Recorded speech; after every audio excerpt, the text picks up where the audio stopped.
आज रात सिर्फ एक बुक समरी नहीं है। आज हम बात करेंगे टाइम की, यूनिवर्स की, ब्लैक होल्स की और शायद हमारी एग्जिस्टेंस की भी। इमेजिन करो, आप रात को स्काई की तरफ देख रहे हो, इनफाइनाइट स्टार्स, एंडलेस डार्कनेस, और अचानक दिमाग में एक क्वेश्चन आता है, हम यहां क्यों हैं? यूनिवर्स का बिगिनिंग कैसे हुआ? और सबसे डेंजरस क्वेश्चन, अगर टाइम एग्जिस्ट करता है तो उसके पहले क्या था? इसी मिस्ट्री को समझने की कोशिश की थी एक ऐसे इंसान ने जिसका बॉडी ऑलमोस्ट कंप्लीटली पैरालाइज था, लेकिन जिसका माइंड पूरे यूनिवर्स में ट्रेवल करता था। This is the story of a brief history of time by Stephen Hawking. Stephen Hawking सिर्फ साइंटिस्ट नहीं थे, वो क्यूरियोसिटी का सिंबल थे। यंग एज में डॉक्टर्स ने उन्हें बोला था कि उनके पास ज्यादा टाइम नहीं है। उन्हें एक डेंजरस डिजीज हुई, ALS। धीरे धीरे उनका बॉडी उनका साथ छोड़ता गया। Walking impossible, speaking impossible. लेकिन एक चीज कभी नहीं रुकी, क्वेश्चंस। और वही क्वेश्चंस ह्यूमैनिटी को यूनिवर्स के डीपेस्ट सीक्रेट्स तक ले गए। बुक की शुरुआत एक इंटरेस्टिंग स्टोरी से होती है। एक साइंटिस्ट एस्ट्रोनॉमी पर लेक्चर दे रहा था। उसने एक्सप्लेन किया कि अर्थ सन के अराउंड घूमती है। लेक्चर के बाद एक ओल्ड लेडी उठकर बोली, तुम जो कह रहे हो सब गलत है। दुनिया एक बड़े कछुए के ऊपर टिकी हुई है। साइंटिस्ट मुस्कुराया और पूछा, अच्छा, और वो कछुआ किस पर टिका हुआ है? लेडी बोली, बेटा, नीचे सिर्फ कछुए ही कछुए हैं। फनी लगता है, लेकिन हॉकिंग का पॉइंट बहुत डीप था। हम सब रियलिटी को उतना ही समझते हैं जितना हमारा माइंड इमेजिन कर सकता है। पहले ह्यूमंस सोचते थे अर्थ यूनिवर्स का सेंटर है। फिर आए कोपरनिकस। उन्होंने बोला, अर्थ सेंटर नहीं है, अर्थ भी सिर्फ एक प्लैनेट है जो सन के अराउंड घूम रहा है। फिर गैलीलियो ने टेलीस्कोप से प्रूफ दिया। न्यूटन ने ग्रेविटी एक्सप्लेन की। आइंस्टाइन ने स्पेस और टाइम को ही रीडिफाइन कर दिया। और फिर स्टीफन हॉकिंग ने पूछा, अगर टाइम भी बेंड हो सकता है तो यूनिवर्स की बिगिनिंग कैसे हुई?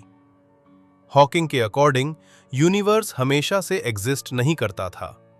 एक टाइम था जब कुछ भी नहीं था। No stars, no planets, no galaxies, not even time. और फिर एक microscopic point, smaller than an atom, suddenly explode हुआ। इसी को हम कहते हैं द बिग बैंग।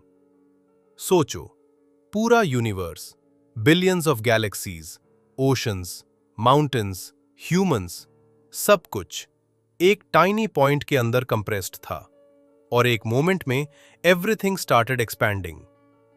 और शॉकिंग बात, साइंटिस्ट्स को बिग बैंग के एविडेंस भी मिले।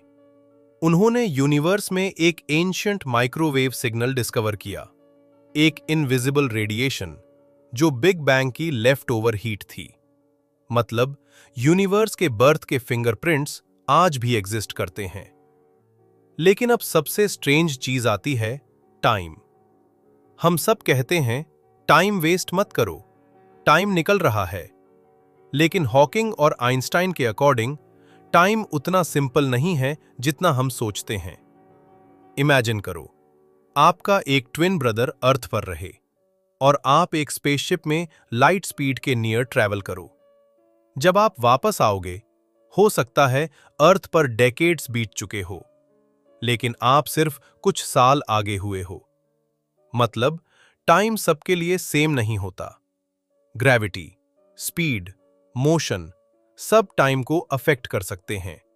और यहीं एक पावरफुल लाइफ लेसन छुपा है। लाइफ सिर्फ कितने साल जिए उससे डिफाइन नहीं होती।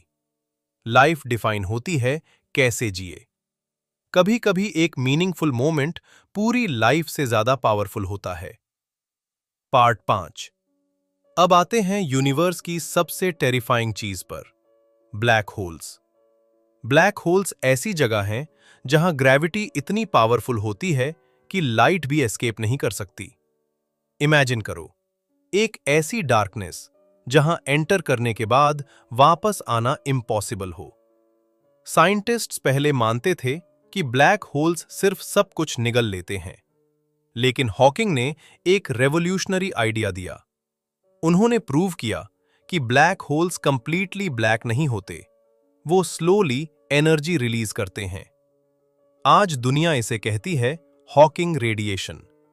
और यहां भी एक इमोशनल लेसन छुपा है। Even the darkest things still carry energy. Even the darkest phase of life still contains hope.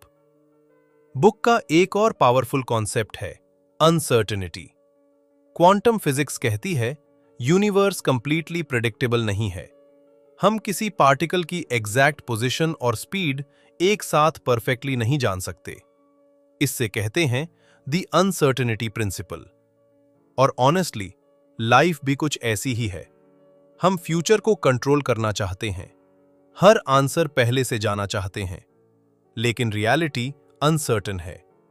और शायद इसी अनसर्टेनिटी की वजह से लाइफ ब्यूटीफुल भी है।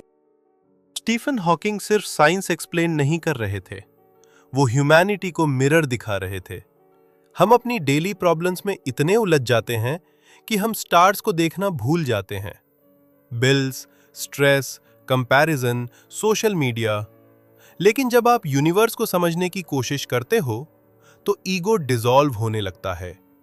आप रियलाइज करते हो कि हम छोटे जरूर हैं पर मीनिंगलेस नहीं। एक स्पीशीज जो स्टार्स को ऑब्जर्व कर सकती है और यूनिवर्स के ओरिजिन पर क्वेश्चंस पूछ सकती है, वो ऑर्डिनरी नहीं हो सकती। स्टीफन हॉकिंग ने एक बार कहा था, remember to look up at the stars and not down at your feet. क्या लाइन है। मतलब सिर्फ सरवाइव मत करो, वंडर भी करो, क्वेश्चंस पूछो, सीखते रहो, यूनिवर्स को फील करो। सबसे इंस्पायरिंग बात क्या है? एक इंसान जो प्रॉपरली वॉक नहीं कर सकता था, प्रॉपरली स्पीक नहीं कर सकता था, उसने पूरे यूनिवर्स को अंडरस्टैंड करने की हिम्मत की। और हम कभी कभी छोटी फेलियर से ही रुक जाते हैं। मे बी लाइफ का पर्पस सारे आंसर्स ढूंढना नहीं है, मे बी पर्पस है क्वेश्चंस पूछते रहना। Because the moment curiosity dies, growth भी मर जाती है। और शायद इसीलिए हम स्टार्स को देखते हैं, क्योंकि कहीं ना कहीं हम यूनिवर्स को नहीं, खुद को समझना चाहते हैं।